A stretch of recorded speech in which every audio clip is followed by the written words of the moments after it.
Laura Mitchell remembered very clearly the evening her house stopped feeling like a home, even though there was no sound of breaking glass, no door slamming shut, no one screaming, and no great storm sweeping through Denver to turn that moment into something easy to name. It was just a late autumn evening, the air dry and cold in that distinctly Colorado way, not damp, not soft, but sharp, thin, and quiet, like a blade resting against the skin. The trees in front of the neighborhood had already shed almost all their leaves, with only a few yellow-brown ones still clinging to bare branches, trembling whenever the wind moved through the quiet street. From the back porch, the copper wind chime Laura had bought at a summer craft fair sounded faintly, each note touching the next in broken intervals, as if even metal did not want to disturb the fragile normalcy inside the house. Inside, the living room was warm and seemed safe. Yellow light from the floor lamp beside the sofa spilled over the cream-colored rug.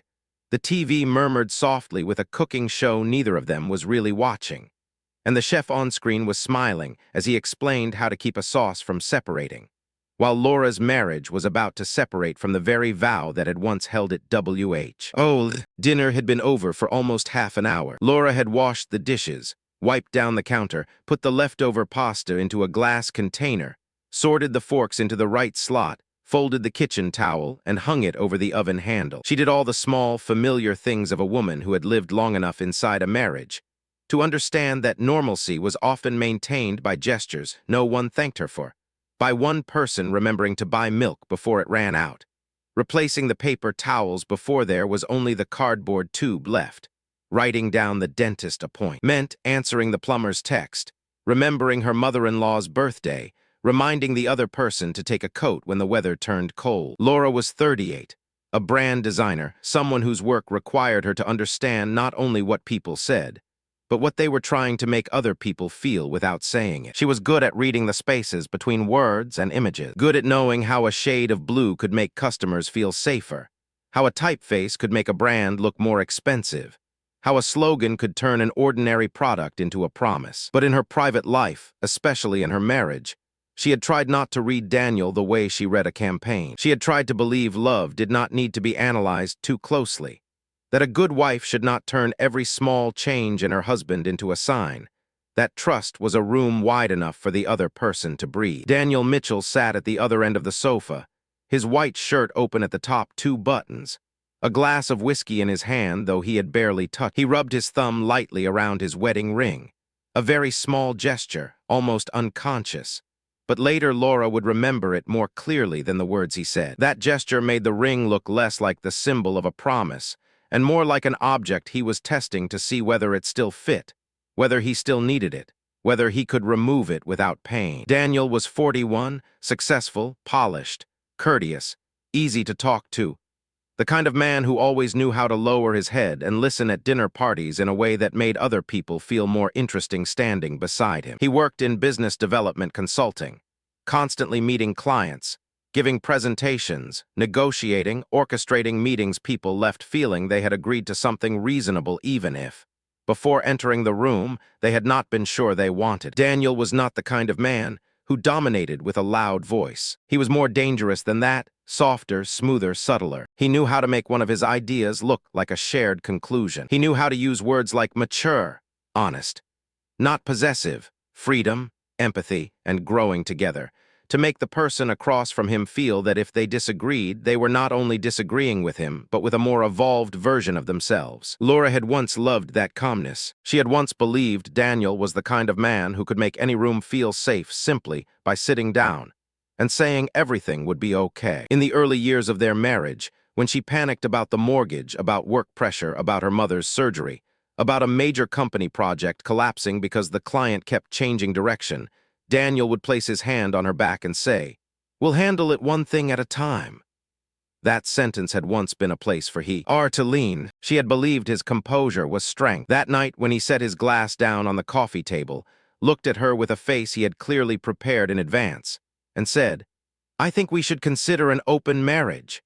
Laura understood that calmness could also be a form of cruelty when someone used it to make a knife wound look like a mature conversation. She did not react right away, not because the sentence did not hurt enough, but because it hurt so much that, in the first few seconds, her body could not find the right way to respond. Laura looked at Daniel, at the mouth that had just spoken 4 words capable of disassembling their 8 years of marriage, then looked down at her own hand, where her wedding ring rested on her ring finger, thin, bright, familiar enough that she had almost forgotten it had once been a promise. Outside the window, Denver was dark and still, the streetlights laying a thin gold film across the sidewalk. In the kitchen, the dishwasher began to run, the water inside sounding distant and steady, like some ordinary life continuing, because it had not yet received the news that everything had just broken. Daniel did not look away. He seemed tense, but not in the way a person looks tense after confessing guilt. It was the tension of a man waiting for a reaction,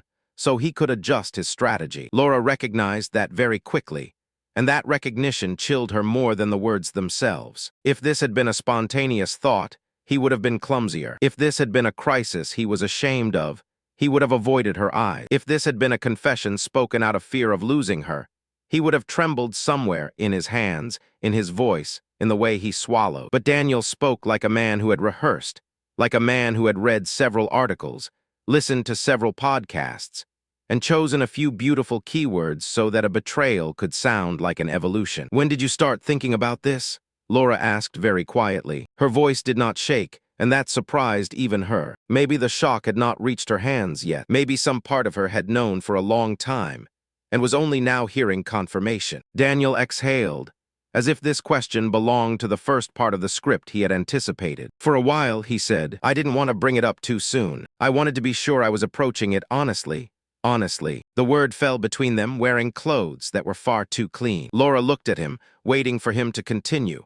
And Daniel, encouraged by her silence in the wrong way, began to explain. He said people change. Desires change. Mature marriages should not be built on fear. He said one person could not be everything to another person forever. He said this was not cheating, because cheating was lying, and he was choosing to be honest before anything became ugly. He used words Laura had heard often in modern essays about love. Honesty, evolution, freedom, emotional maturity, not possession. Each word sounded like a white cloth draped over something already dirty. Laura placed both hands on her knees and kept them very still. "Honesty about what?" she asked. Daniel blinked, slightly irritated that she was not following the path he had laid out. "About the fact that one person can't be everything forever." "So what are you missing?" she asked. Daniel sat up straighter. "This isn't about missing something. This is about the truth that we shouldn't be trapped in a structure just because society tells us it's the only way to love." Laura looked at him for a long time. This man had once stood before friends and family on their wedding day, held her hands, and said he chose her not because marriage would be easy, but because he wanted every hardship after that to have her in it. Now he was calling the very structure of that vow a cage. She heard the betrayal not only in the proposal, but in the way he wanted to position himself on the more civilized side of the conversation. As if she felt pain, it was because she had not yet evolved enough to understand his nobility. "Are you asking me," Laura said slowly, "or are you informing me that the rules of this marriage are about to change?" Daniel frowned slightly. "You're making it sound worse than I mean it." "Then what do you mean?" "I mean I want us to be honest enough not to pretend desire doesn't exist outside marriage." "Whose desire?" He paused for one beat too short, but Laura caught it. "Human desire," he said after that. "Both of ours." She almost laughed, but the sound never made it out of her throat. "Both of ours." Daniel was always good at placing what he wanted inside the language of us. When he wanted to move into a bigger house, he said, "We need more space." When he wanted to buy the more expensive car, he said, "We deserve to feel successful." When he wanted her to take on extra freelance work to cover home repairs, he said, "We're building our future." And now, when he wanted to open the marriage, he put that too into the wide bowl called us. As if Laura had secretly wanted this, and simply needed him to be brave enough to say it for her. "I thought you'd be mature enough to understand," Daniel said, finally letting the blade show beneath the cloth. Laura looked at him and felt the sentence place a perfect trap in her hand. If she did not agree, she was not mature. If she cried, she was not evolved. If she asked too many questions, she was insecure. If she held her boundary, she was possessive. In that moment, she understood this was not a conversation about freedom. This was a negotiation in which Daniel had already chosen the good role for himself, and the bad role for her, if she refused to perform correctly. She stood not quickly, not slowly, and picked up the water glass from the table. "I need to sleep," she said. Daniel looked at her, surprised she was not giving him the battle he could win. "Laura, not tonight." She walked into the kitchen, set the glass in the sink even though it was almost unused, and when the water from the faucet ran over the glass, she saw that her hand was finally shaking. But she kept her back, turned long enough that Daniel did not see it. That night Laura lay beside Daniel in bed, eyes open in the dark. He lay less than an arm's length away, his breathing so even that she could not tell whether he was truly asleep or pretending to sleep to escape the rest of the conversation. Their bedroom had blue-gray walls, a dark wood dresser, matching bedside lamps, and a wedding photo placed on the shelf across from the bed. In the photograph, Daniel was looking at Laura as if she were the place he would return to in every version of life after that. She did not look at the photo for long. It made her feel as though the woman in the picture was being betrayed without knowing it yet. Outside, the dry wind brushed against the porch, and the heater clicked on and off, making the small nighttime sounds of a house. Laura lay still, but inside her mind, everything began moving backward. Not just tonight, not just the proposal, the scattered pieces of the last 2 years began finding one another like shards from a broken glass. Daniel had been traveling more for work, first to Chicago, then Austin, then Boulder almost every month. He said the company was expanding, that new clients required more in-person meetings. He bought new shirts, softer fabric, better fitted. He started going to the gym at 6 in the morning, and said turning 40 had made him want to take better care of his body. He changed his cologne, not asking whether Laura liked the scent, only saying a coworker had complimented it as cleaner, less predictable. He placed his phone face down on the table more often. His computer password changed after he said it required. Their evening conversations grew shorter. If Laura asked what he was thinking about, he said work. If she asked more specifically, he kissed her forehead and told her she was overthinking. Each thing standing alone could be explained. Going to the gym was not a crime. A new cologne was not a crime. Work travel was not a crime. People could want to change their style without betraying anyone. But in bed that night, with a proposal for an open marriage laid between them like an axe, Laura looked back and saw not scattered signs. She saw a road. There was a name on that road. Meredith Hayes. The first time Laura heard Meredith's name was one evening after Daniel returned from Boulder, set his laptop bag on a chair, and said the meeting with the brand strategy team had gone well. "Meredith has an interesting way of looking at things," he said, opening the cabinet for a glass. "She says brands die when they keep trying to hold their old shape just because the founder is afraid of change." Laura had been chopping vegetables at the time, only half listening, and asked, "Who's Meredith?" "A strategist with the partner team. Very smart, a little intense, but in a good way."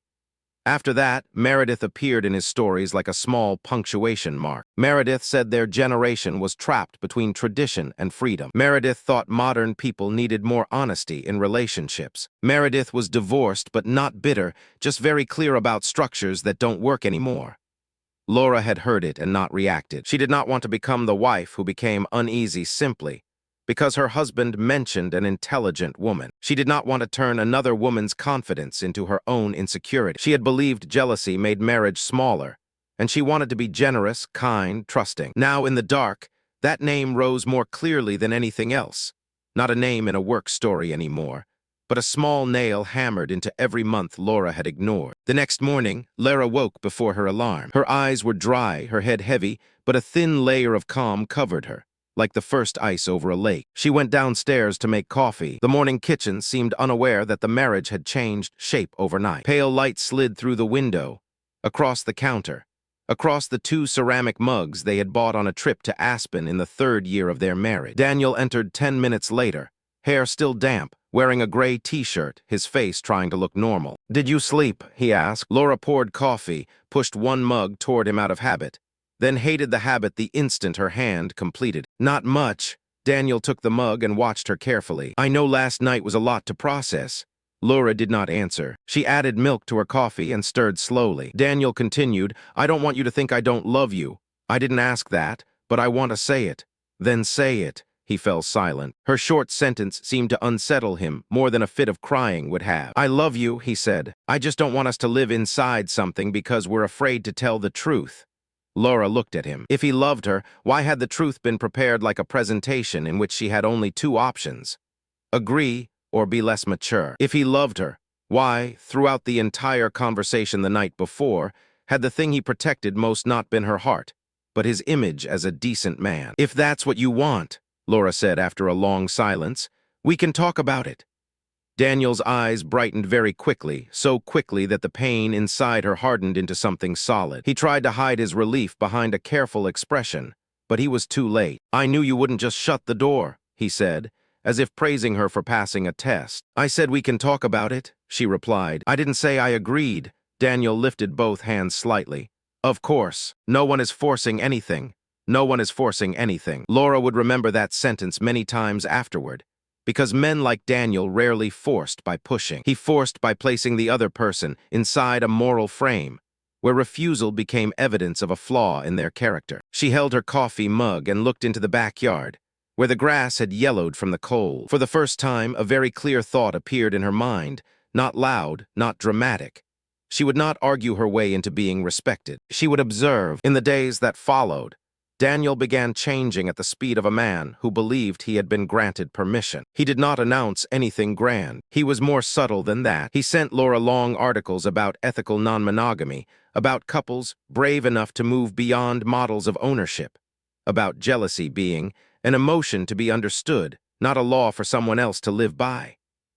He said they should read together, should have a serious conversation about boundaries. Laura read them. She read every article, every footnote, every paragraph he highlighted, but she did not read to be persuaded. She read to understand what language Daniel was borrowing. She noticed that most of those articles spoke about consent, transparency, mutual desire, therapy, time, and safety. Daniel, however, highlighted only the parts about freedom, growth, not ownership. He skipped the pain of the other person, as if it were an unimportant appendix. One evening, he set his laptop in front of her at the dining table, turning the screen toward her as if presenting a client deck. "This one is pretty good," he said. "It says jealousy isn't a sign of love, it's a sign of fear." Laura looked at the highlighted section. "This article also says two people should only try it if both genuinely want to." Daniel's face stiffened slightly. Then he smiled. "I'm not saying we have to do anything right away. I just think you should let yourself be more open to possibility." "Whose possibility?" she asked. "Ours, you keep using that word." He exhaled. "You're picking apart words." "No, I'm listening carefully, and that's exactly the problem. You're listening as if I'm trying to trick you." Laura looked at him across the table. "Are you?" Daniel looked down at his plate with a sadness he used very well, just enough to make the other person feel cruel if they kept going. "I'm trying not to lie to you, but if every time I try to be honest, you turn it into an interrogation, I don't know how we're supposed to talk."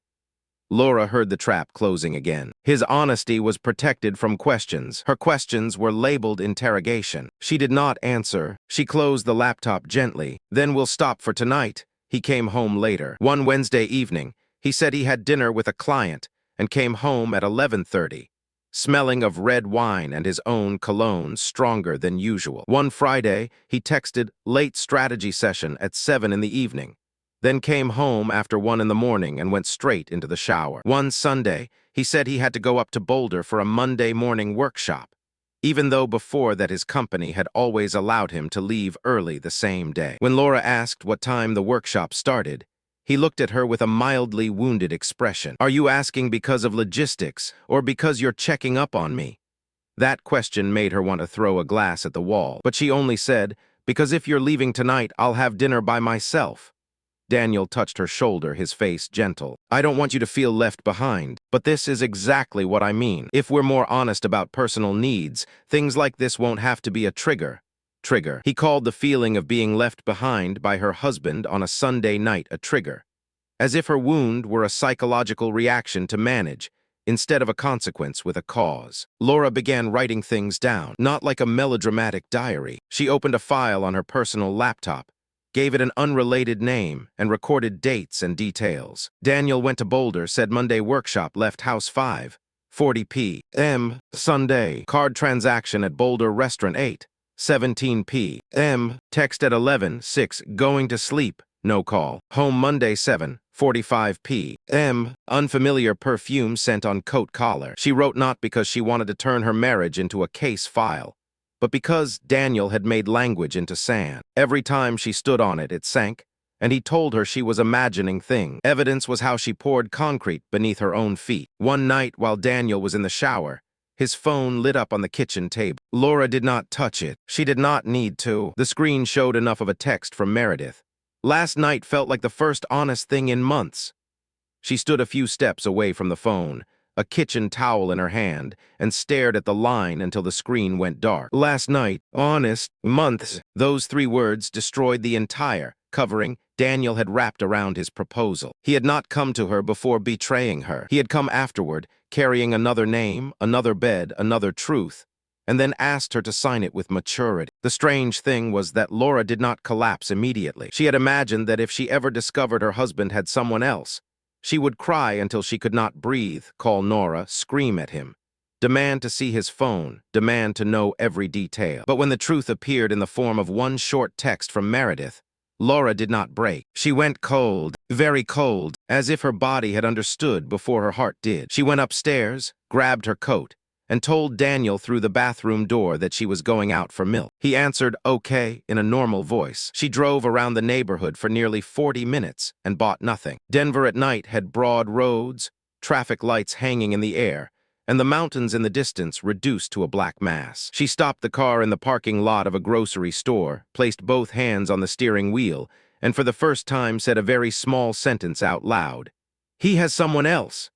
That sentence did not kill her. It woke her, but being awake did not mean the pain was gone. In the days that followed, the pain came differently, not in a wave, but seeping into ordinary tasks. She stood in front of the milk shelf at the grocery store and forgot which kind she liked. She opened work emails and read the same line 3 times without understanding it. She sat in her car outside the office, watching people pass with coffee cups and laptop bags, wondering how the entire city could keep functioning when something inside her had collapsed. Once, she stood in the elevator with 2 coworkers laughing about a weekend ski trip, and suddenly wanted to tell them that her husband had used the word honesty to ask her to forgive in advance an affair that had already begun. But she only smiled, stepped out on her floor, went into the restroom, locked herself in a stall, and stood there until the nausea passed. That night, Daniel asked if she was okay, his concern carefully measured. "You seem distant."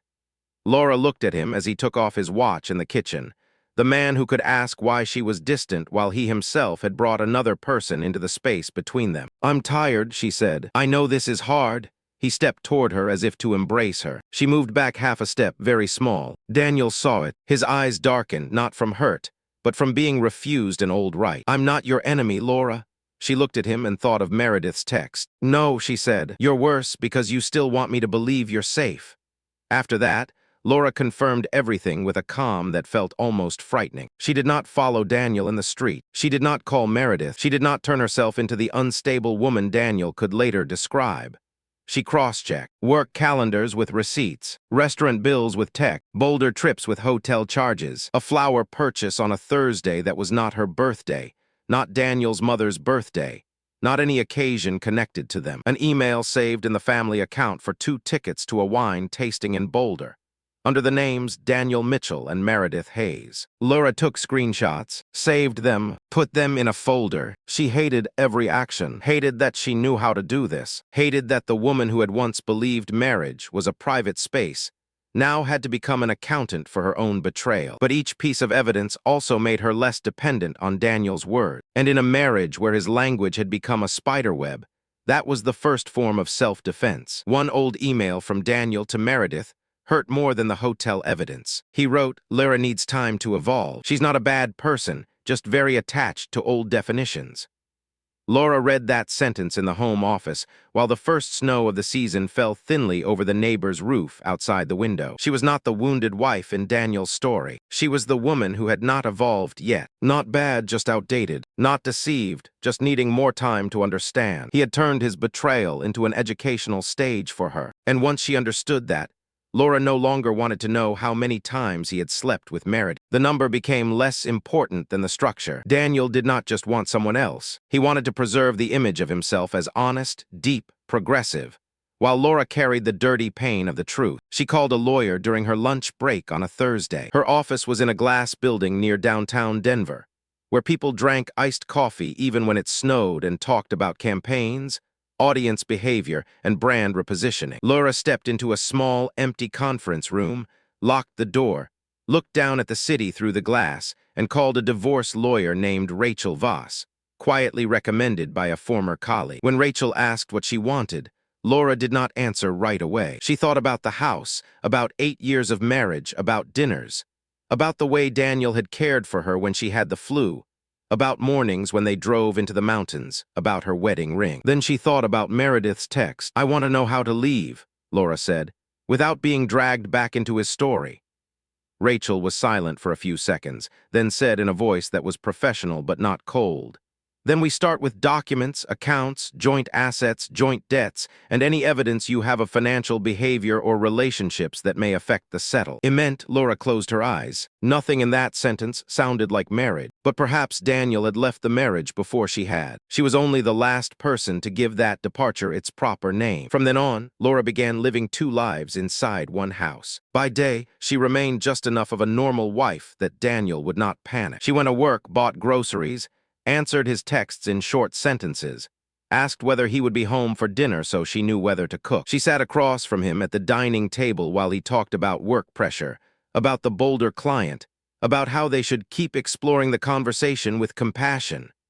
She nodded when necessary, did not argue when it served no purpose. By night, she opened a separate account at another bank, gradually redirected her new paychecks there, backed up mortgage papers, insurance documents, retirement accounts, credit cards, tax files, the purchase agreement for the house, and photographed every document Rachel requested. She looked for apartments close enough to work, but far enough from the old house that she would not have to pass the same coffee shop every morning. She toured an apartment near Washington Park, 3rd floor, much smaller than her house, narrow kitchen, a window looking down at a parking lot and a leafless cottonwood tree. When the leasing manager explained the deposit, Laura nodded professionally. But when the manager stepped outside to take a phone call, Laura stood in the empty living room and cried without making a sound, because this apartment was not a victory. It was proof that her life was shrinking, so she could escape someone who had made it impossible to breathe. There were moments when she nearly broke. One Saturday afternoon, Daniel went to Boulder to meet the team, and Laura pulled a suitcase down from the closet, folded several pieces of clothing and placed them inside. A red sweater fell into her hands, the one Daniel had bought her in Aspen in the 4th year of their marriage, when they could still laugh in the snow, when he had tucked her hands into his coat pockets and told her she was as cold as someone who did not believe winter would ever end. Laura sat on the edge of the bed, held the sweater, and cried not only for Daniel now, but for the old Daniel, or the version she believed had been old Daniel, still preserved in certain objects, certain photos, certain tender sentences. That was the cruelest part. People rarely leave someone who is entirely bad. If Daniel had only been a monster, she could have walked away more easily. But he had once woken at 3 in the morning to drive her to the emergency room when she had appendicitis. He had once written birthday cards by hand. He had once sat on the living room floor, assembling a bookshelf, and laughed because he had built it backward. Those memories did not save him, but they made it hurt to save herself from him. She folded the red sweater, placed it in the suitcase, then took it back out and hung it in the closet. Not because she changed her mind, because she knew that when she left, she could not take everything that made her weak. Daniel began to notice she was different. Not different in a way he could clearly accuse. Laura was not completely cold, not hostile, not interrogating, but she no longer stepped forward every time he created emptiness. If he sighed, she did not immediately ask what was wrong. If he said he was tired, she did not stop what she was doing to tend to his feeling. If he mentioned the conversation about openness, she only said, "We don't have any agreement." One evening, Daniel stood in the doorway of Laura's office, watching her enter data into her laptop. "Why are you so calm?" he asked. Laura looked up. "How should I be? I don't know. Angry, sad, saying something. You seem like you're somewhere else." She looked at him, and for one moment she saw exactly what he truly needed. Not for her to be at peace. He wanted her to react so he could know he still controlled the temperature of the room. If she became angry, he could call her immature. If she cried, he could hold her and feel needed. If she argued, he could turn everything into a communication issue. But her calm was a flat surface that gave him nothing to grip. "You wanted honesty," Laura said. "I'm being honest with myself." Daniel frowned. "What does that mean?" "It means I'm listening to what I actually want, not what you want me to be mature enough to accept." He laughed softly, but not happily. "You're turning this into a moral judgment." "No," she said. "You did that when you called my reaction immature before I even had it." Daniel stepped into the room, placing his hand on the back of the chair opposite her. I just don't want us living out of fear. You don't want to fear being called a betrayer. That changed his face. Don't use that word. Why? Because it isn't true. I came to you. Laura closed the laptop. After Meredith, Daniel froze. Not for long, just one beat, but enough. What are you talking about? He asked, his voice lower. I'm saying you weren't looking for freedom. You were looking for retroactive permission. He looked at her as if she had become someone he did not know. I don't know who you're turning into.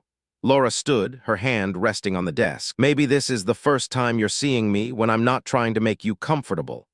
After that conversation, the air in the house grew heavy. Daniel was no longer entirely confident, but he still did not believe she would leave. That was his deepest mistake. He thought Laura was a woman of principles, but in his mind, her principles had always meant enduring for the sake of family. He did not understand that principles could also mean leaving a place where staying meant betraying herself. He began changing tactics. Some days he was gentle, bringing flowers, cooking dinner, saying he missed who they used to be. Some days he was irritated, telling her she was punishing him with silence. Some days he became philosophical again, saying lasting marriages did not survive because they never changed, but because they knew how to open. Laura watched each version of him and saw a man trying different keys in the same lock. He did not ask how much pain she was in. He asked how much time she needed. He did not ask whether she wanted this. He asked why she still did not understand. One evening, Daniel cooked. This was not so rare that it was strange, but it was not a habit either. He bought steak, asparagus, small potatoes,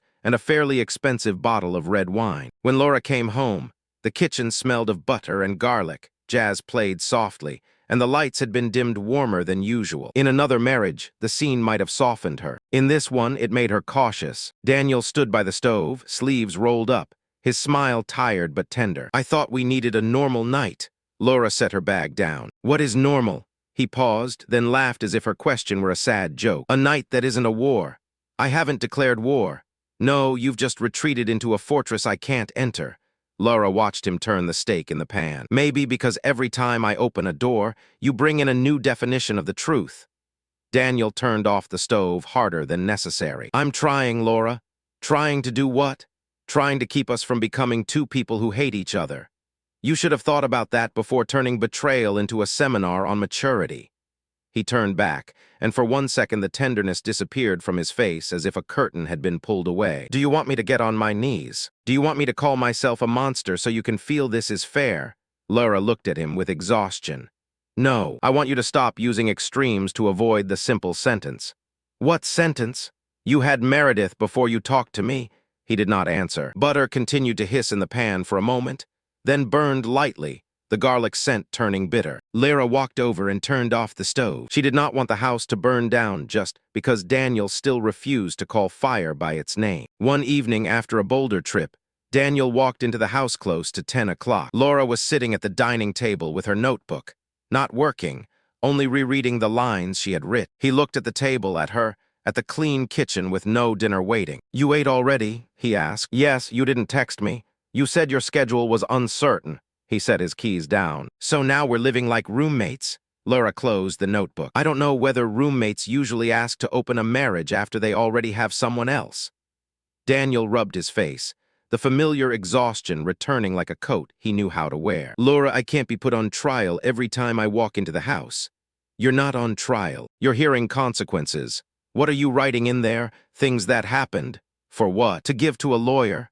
She did not answer right away. He understood. Wow, he said. So you've been planning? Laura looked at him. So have you? I was trying to save us with the truth. No, she said, slow and clear. You didn't open the marriage. You ended it. Daniel looked at her, his eyes darkening. You're overreacting. That sentence had once made her doubt herself. Now it only sounded tired. Maybe you need to believe that. You haven't even tried to understand. I've understood too much. If you'd calm down, we could go to therapy, we could talk about rules, we could. Rules, Laura cut in. You broke the old rules before suggesting new ones. That isn't maturity. That's asking for a license after you've already run the red light. Daniel went silent. For the first time, his beautiful words did not arrive quickly enough. Laura stood, holding the notebook. I don't need you to agree with the truth. I just need to stop living inside your version of it. That night, Laura did not sleep in the main bedroom. She took a blanket to the sofa in the office.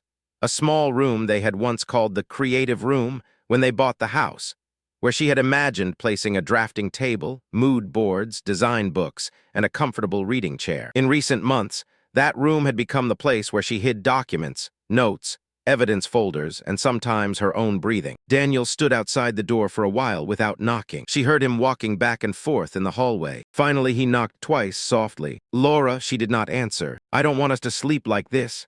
The sentence made her close her eyes. He did not want to sleep like this. Not whether she was in pain. Not what he had done to get them here. He still placed his current discomfort at the front of the sentence. She opened the door. Daniel stood there, hair slightly messy, face tired. "We're not enemies," he said. Laura held the blanket against her chest. "You keep saying that like it's enough. Because I don't want to lose you." "What part of me don't you want to lose?" He frowned. "What are you talking about?" "The stability, the house, the person who knows the car insurance schedule, the person who remembers your mother's birthday, the person who makes you feel like you're still a decent husband while you try out another life in Boulder." Daniel looked offended. "You're trying to make me sound disgusting." "No, I'm trying to hear you clearly." He stepped back a little, his voice softening. "I love you." Laura looked at him. "Maybe, but your love still wants me inside a structure where you get freedom and I have to be mature." Daniel had nothing to say. She closed the door. Not hard, but the sound of the latch meeting the frame made both of them stand still on opposite sides for a long time. The day Laura left was a cold Tuesday morning, gray sky. Old snow crusted into dirty streaks along the curb. Daniel got ready for work as usual, wearing a dark wool coat, fastening his watch, checking his phone. He kissed Laura's cheek while she stood in the kitchen with a coffee mug. An old gesture familiar enough that they both knew it no longer meant what it used to mean. "I'll be home around 6, he said. "Okay, tonight we can talk more. No tension." "Okay?" He looked at her for 1 second as though sensing something unusual, but his familiar confidence saved him from looking closer. He left the house. Laura heard the garage door open. His car backing out of the driveway, the garage door closing again. She stood very still until the final sound disappeared. Then she set down her cup, went upstairs to the bedroom, and pulled out the suitcase. She had thought she would shake more, but her body worked with a strange precision. Necessary clothes, personal documents, laptop, medication, a few keepsakes that belonged to her from before the marriage. She did not take the wedding glasses, did not take the photos hanging in the hallway, did not take the blanket Daniel always used when watching movies, even though she had bought. Some things were not worth reclaiming, because carrying them with her would only make the new apartment smell like the old house. When she passed through the living room, she stopped in front of the wedding photo. In the picture, Daniel smiled, Laura's head rested on his shoulder, and behind them the mountains were green under a June sky. She did not take it down, did not smash it, did not turn it face down. She left it there, because perhaps Daniel needed to see a version of himself that had once promised something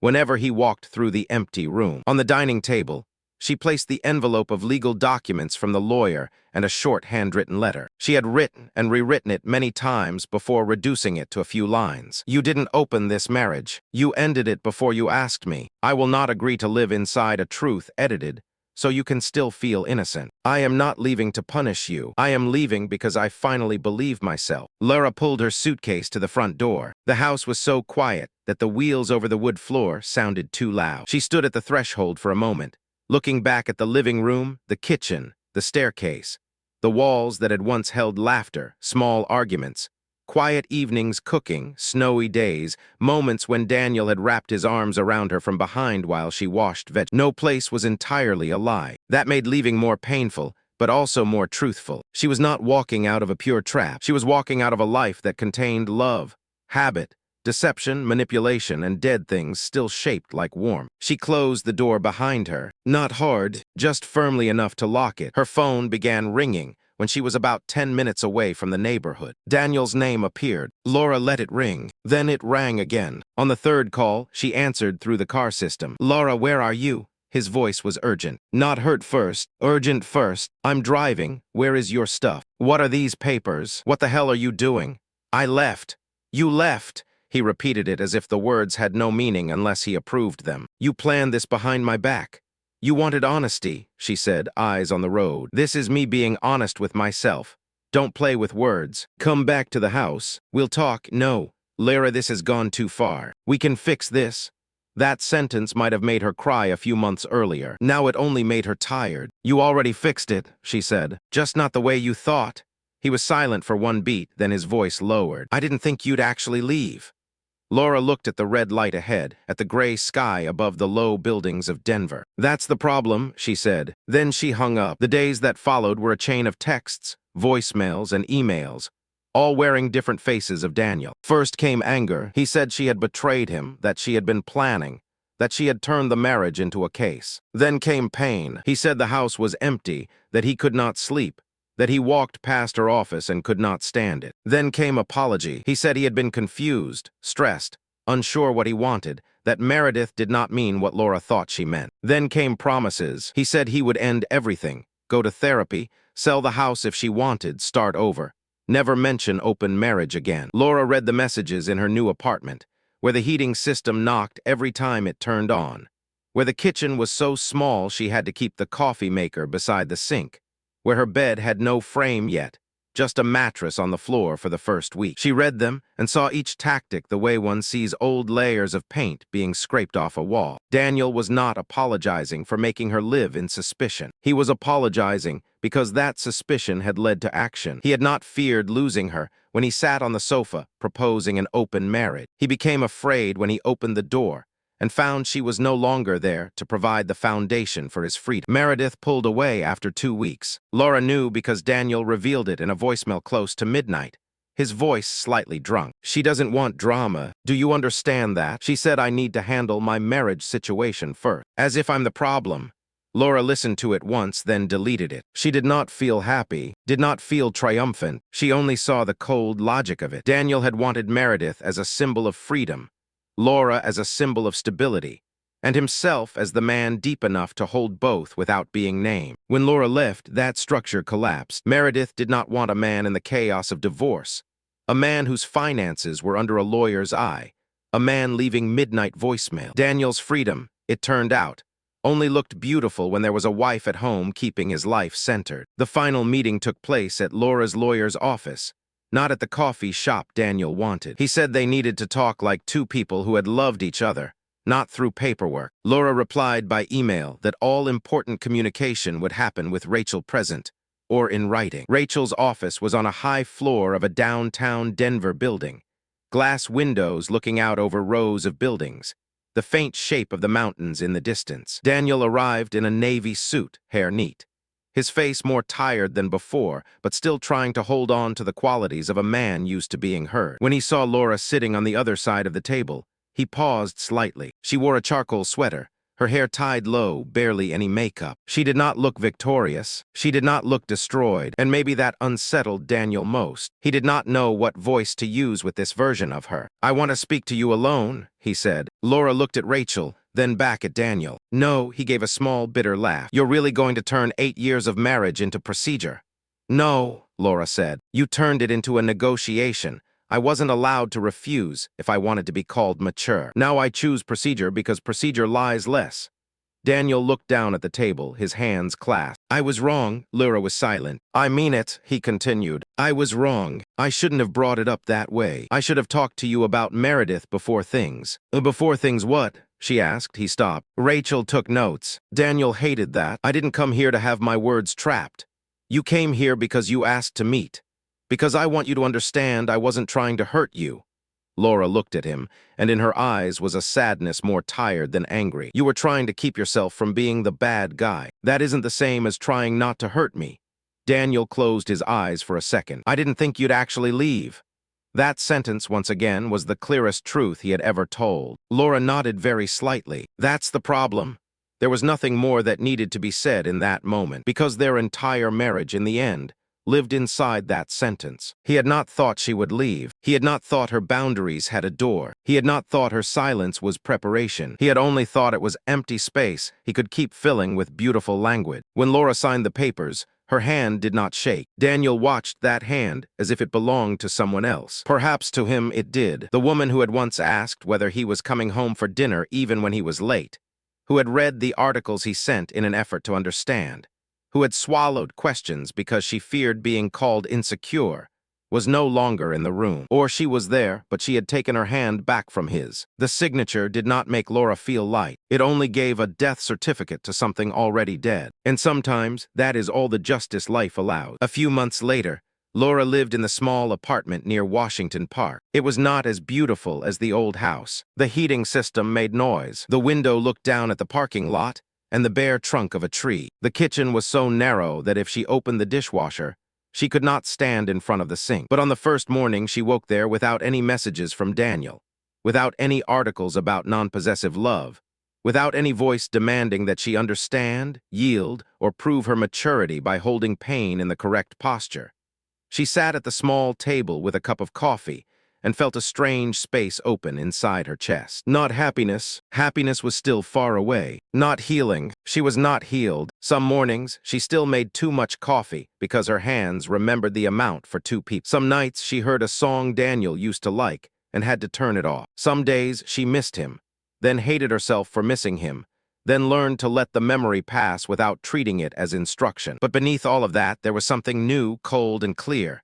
No fear. No more fear of being called controlling for asking for the truth. No more fear that she was too sensitive for feeling pain. No more fear of a man sitting on the sofa, using beautiful words to turn his betrayal into a test of her character. Laura understood that the first piece did not look like a movie scene. There was no sunlight arriving at the perfect moment, no soft music, no feeling that everything was finally okay. The first piece was only a quiet morning in an imperfect apartment, when a woman who had survived realized no one in the house was trying to rewrite her feelings. Daniel had asked to open the marriage because he believed Laura would stay inside. He thought she would cry, argue, hurt long enough, and finally compromise to preserve the thing they both called a family. He did not know that her silence was not consent. It was the sound of a lock turning slowly inside her. And when Laura finally opened the only door that mattered, she did not walk out whole. She walked out with some parts of herself dead, other parts hardened, and one truth that was not warm but could save her life.